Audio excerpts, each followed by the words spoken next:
Então, hoje nós vamos continuar as obras da carne, os pecados conhecidos como pecados espirituais. Hoje nós estamos estudando idolatria. Vou compartilhar uma tela com as irmãs. Bem, eu não sei se as irmãs...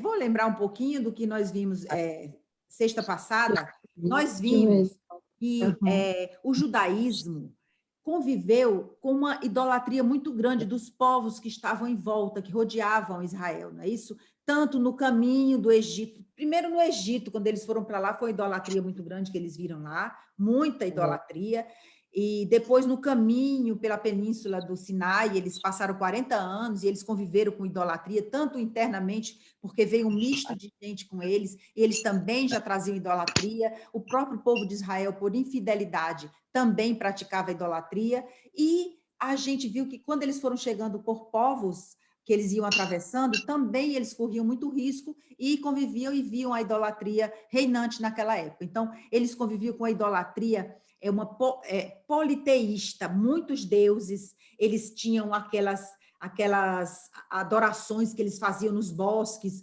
faziam adorações nos altos, que são nos montes, né? Faziam altares e ficavam oferecendo, fazendo ofertas para os deuses. A gente viu também em Balaão essa situação. Então, a gente sabe que eles conviveram com a idolatria muito grande. O que a gente viu foi que quando aconteceu, quando diz a plenitude dos tempos, que veio Cristo, o Messias prometido, não só para Israel, como ele veio prometido também, porque ele seria ele abençoaria os gentios, não é? Através de Cristo. Ele veio e, na época do princípio do cristianismo, do começo do cristianismo, eles também, vendo toda a idolatria que existia em volta, eles começaram a conviver com um outro tipo de idolatria, uma idolatria mais sutil. É interessante a gente perceber isso, que na época do judaísmo, Deus queria um povo especial, um povo separado, e aí o que aconteceu? Esse povo não foi infiel. E então, Satanás, a gente sabe que é ele que está ali para fazer toda a maldade, para fazer todo o mal, para querer que o povo de Deus se desvie do caminho, como ele fez com Eva, como fez com Adão no Éden. Ele deturpou a palavra de Deus e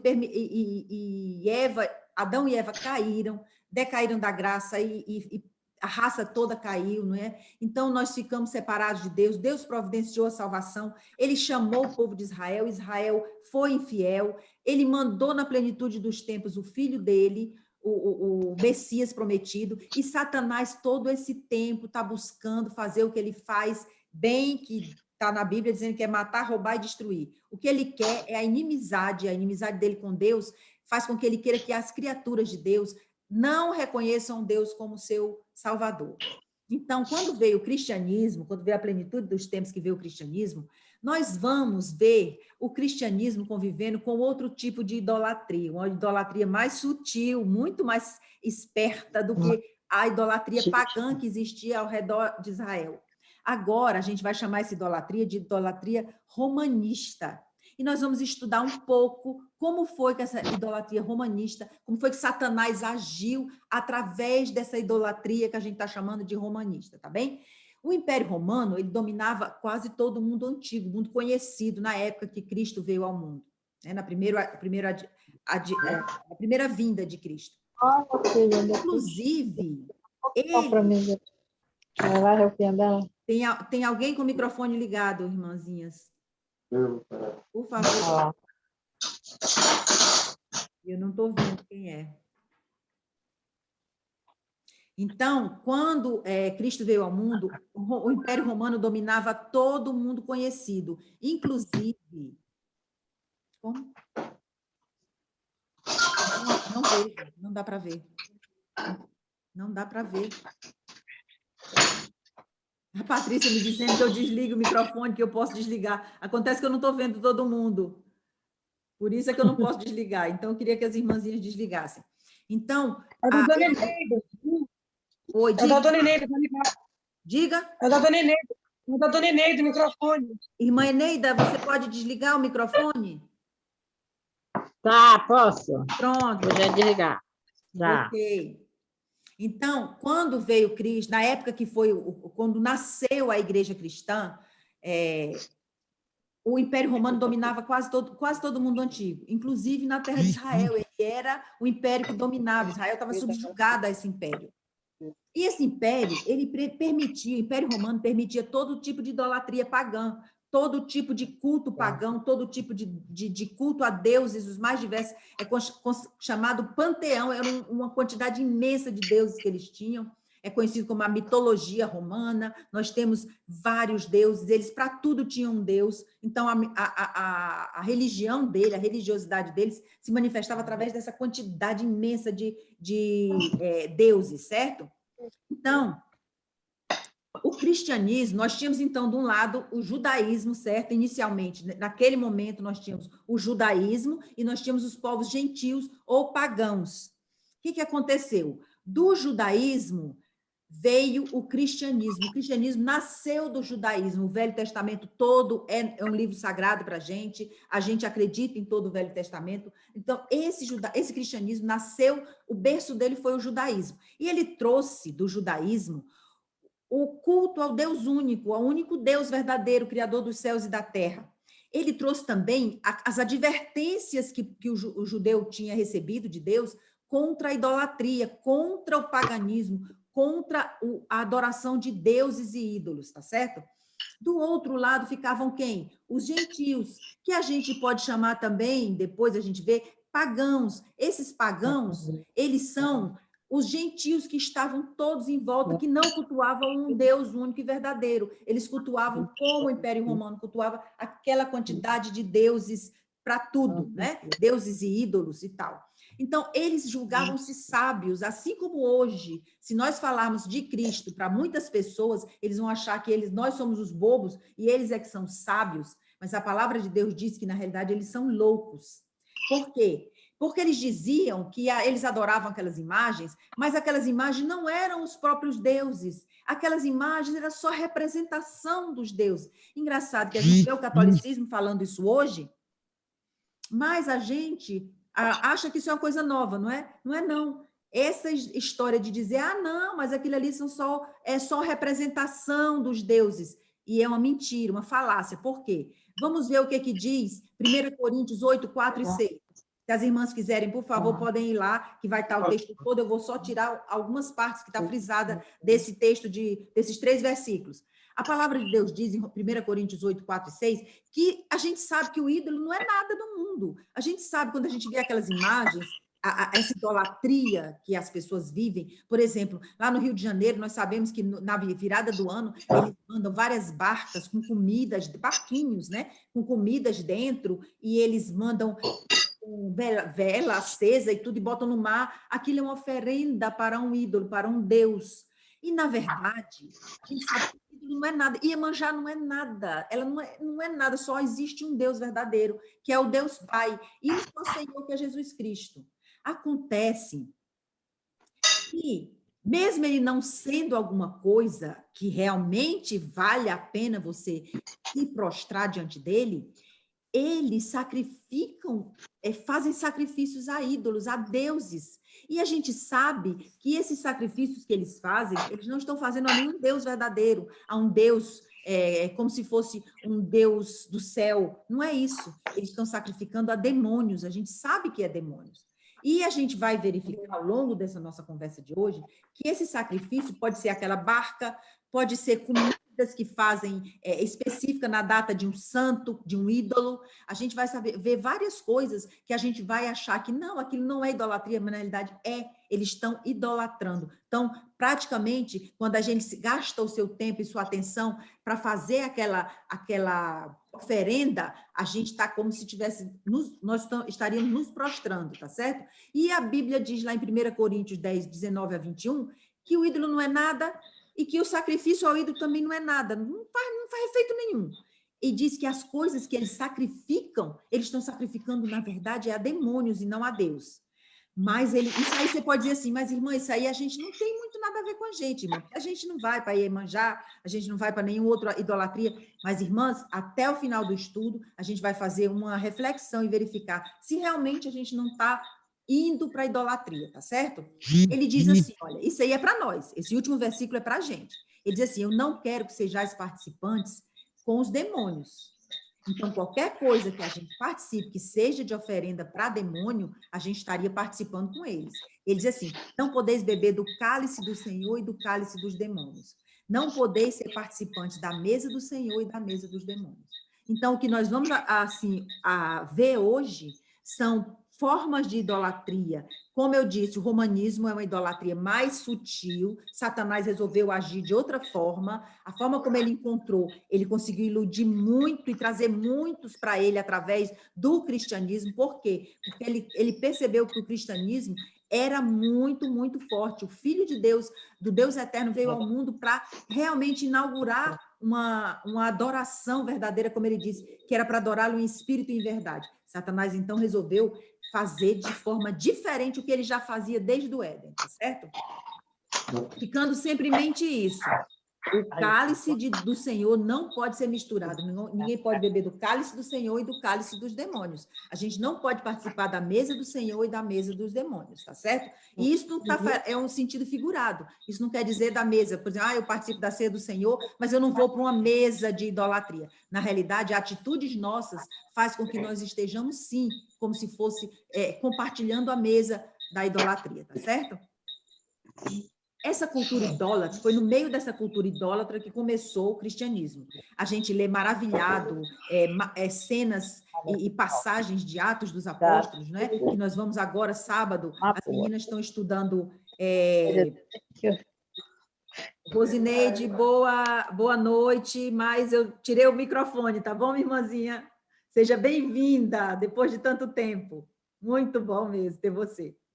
Então, quando o cristianismo nasceu, ele nasceu no meio de uma cultura muito idólatra. E Satanás inicialmente resolveu perseguir com toda a ferocidade. É como se diz, aqui tem um leão, mas o que diz para a gente? Ele diz assim, que o diabo anda como um leão ao redor, buscando devorar. E ele faz isso o tempo todo, só que naquela época ele literalmente estava devorando os cristãos. A gente conhece pela história da igreja cristã, que nos primórdios do cristianismo, da igreja cristã, os cristãos eram perseguidos, mortos, eles eram trucidados pelo Império Romano, por Satanás através do Império Romano. Essa figura aqui é uma figura que sempre me comoveu muito, porque ela representa, os cristãos eram jogados nas arenas e muitos deles eram pregados em cruzes e eram tocados fogo, melados com piche, e era tocado fogo neles, para que os corpos deles, tocando fogo, pegando fogo, iluminasse toda a arena, para que no meio os cristãos fossem devorados pelos leões. E a turba, que são aquelas que a gente já viu em figuras e também em alguma cena, a turba ficava lá gritando eufóricas, os idólatras pavorosos, eles ficavam felizes com a morte desses cristãos. Acontece que esses cristãos, Deus deu olha só que coisa interessante. A palavra de Deus diz que nos últimos tempos, antes que venha o anticristo, é preciso que seja retirado aquele que o detém. Então, o que acontece? No começo do cristianismo, Deus deu um poder para aquelas pessoas, para que elas realmente testificassem dele, para que elas tivessem a capacidade de estarem presos, como Paulo, louvando a Deus no meio de uma prisão, com os pés talvez feridos nas ferragens. Para esses cristãos, diz que a história conta que enquanto eles estavam sendo devorados, partes já devoradas, enquanto eles podiam, eles cantavam. Então, é um testemunho maravilhoso que nós temos dos nossos irmãos. Como que a gente vai chegar na frente dessas... Eu tenho vergonha como é que eu vou chegar na frente dessas pessoas que defenderam o cristianismo dessa forma. Hoje em dia, quando a gente descobre que em algum país, como na Coreia do Norte, ou em algum outro país que o cristianismo é proibido, a China, por exemplo, quando a gente escuta que as igrejas estão sendo massacradas, a gente se comove. Eu sei que muitos de nós nos comovemos, né? Muitas de nós, mas eu queria que as irmãs pensassem uma coisa. Satanás só mudou a estratégia. Hoje, muitos estão como sendo devorados, massacrados, espezinhados, tido como sendo retrógrados, tido como sendo radicais, e estão cantando e louvando a Deus e tentando falar da palavra de Deus, da verdadeira palavra de Deus, para algumas poucas pessoas que querem ouvir. Irmãs, eu vou dizer um negócio para vocês. Ontem, no curso, Esse curso é de uma instituição conhecidíssima no mundo, não é só aqui no Brasil, não. Ela tem na Europa, ela tem na América do Sul, na América Central. Foi divulgado demais o curso Ruth e a Feminilidade Bíblica. Vocês sabem quantas mulheres do Brasil inteiro, vamos chamar só o Brasil, vocês sabem quantas mulheres se inscreveram no curso? 27. Do Brasil inteiro, de cristãs, dessa igreja apóstata que está tomando conta do Brasil e do mundo, 27 pessoas se inscreveram. E eu sei por que só 27. Primeiro, porque ninguém tem interesse mesmo. E algumas podem até ter se interessado. Quando foram para a internet e viram o tipo de assunto que ela iria falar, não querem ouvir. Então, a gente está vendo esses cristãos e ficar emocionado com eles, mas nós temos que também um testemunho a prestar. Qual é o testemunho que nós estamos prestando hoje, no século 21? Tá certo? Então, olha, eles estavam no meio da cultura idólatra, perseguidos, mortos, pegavam seus bens, perdiam tudo. O que aconteceu? Está dizendo já que está acabando. Tá bom. Sofreram martírio, como a gente viu, mas olha aqui, tem uma coisa que eles não fizeram. Eles não negaram a fé. Não negaram a fé. O que acontecia com esses cristãos? Eles começaram a chamar a atenção. Eles foram perseguidos no primeiro século, eles foram perseguidos no segundo século. Quando chegou no terceiro século, foi levantado um imperador que se chamava Constantino. Esse imperador, ele tinha o poder do império todo na mão dele, ele tinha um poder político na mão. Mas ele começou a achar aquele povo estranho. Que povo é esse? O povo está morrendo, perdendo os bens, perdendo o filho, perdendo... Tudo que eles precisavam fazer é dizer assim, eu nego que sou cristã, eu nego que creio que Cristo é o Filho de Deus, que ele morreu, que ele ressuscitou e que ele me salvou. Eu nego. E eles não negavam. Constantino ficou impressionado com aqueles cristãos. Lá por volta do ano de 320, ele converteu-se ao cristianismo, porque ele pensou... Se eu tenho o poder político na mão, se eu tiver o poder religioso, dessa religiosidade dessas pessoas, eu vou ser muito poderoso. Então, ele converteu-se ao cristianismo, ele permitiu a liberdade de culto, ou seja, os cristãos que eram perseguidos passaram a serem aceitos à prática. Por quê? Porque ele transformou o cristianismo como religião oficial do Estado. Então, inicialmente, quantos cristãos não devem ter pensado? É de Deus, não é verdade? Ele deve ter pensado, é de Deus. Esse cristianismo, essa liberdade que está chegando. Ele construiu templos para que os cristãos pudessem adorar.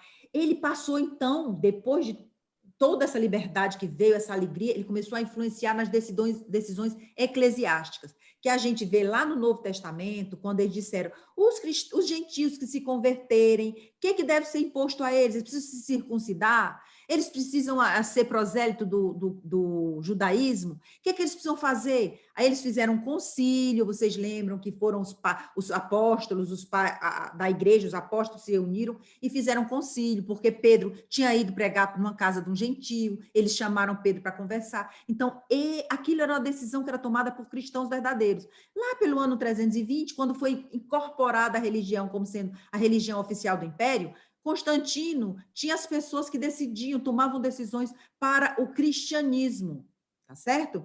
Decisões que poderiam influenciar grandemente o cristianismo. Então, ele transformou uma religião que era uma religião exclusivista, ele transformou uma religião numa religião inclusivista, ou seja, incluía todos do império que deveriam cultuar, porque era oficial, era obrigatório a religião imperial, e ele transformou no cristianismo, que era um cristianismo que trouxe do judaísmo todo aqueles ensinos sobre a idolatria, ele transformou num cristianismo idólatra.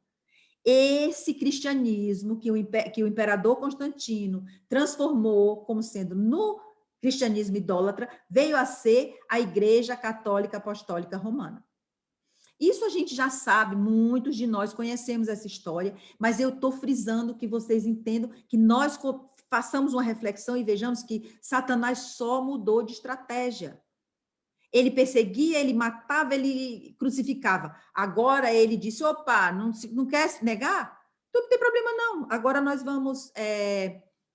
A religião agora é a do Estado. Todo mundo agora vai poder praticar a religião, mas só que Satanás pensou, Agora, as regras são minhas, porque eu sou o dono da religião, eu sou o dono da igreja. Então, agora, o dono da igreja não era mais Cristo, o dono da igreja era Satanás. Aí vocês podem perguntar, sim, irmã, mas os cristãos verdadeiros, aqueles que morriam e não negavam a fé, a gente pode continuar vendo isso? Olha só, o nosso Zoom só são 40 minutos, tá certo?